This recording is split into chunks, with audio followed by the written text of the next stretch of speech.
How to hide my WhatsApp status from someone contacts.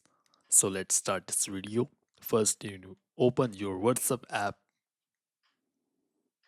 After opening the WhatsApp app, now you have to just click on the three dot options.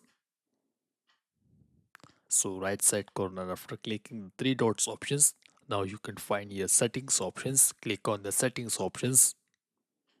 After clicking the settings options, now you can find here privacy options. Click on the privacy options. After clicking the privacy options, now you can find here status options. Click on the status options.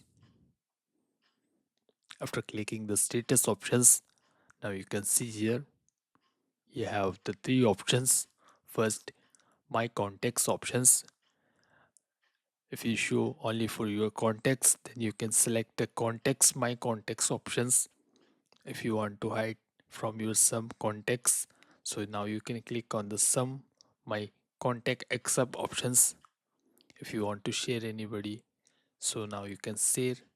Click on the only share with options. If you want to hide your WhatsApp status someone contacts, so now you have to just click on the my contacts options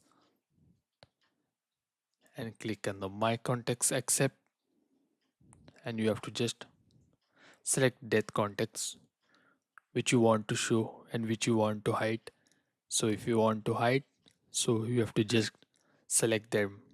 If you select them, there will be no show your WhatsApp status. Make sure guys like and subscribe to the channel. Thanks for watching the video.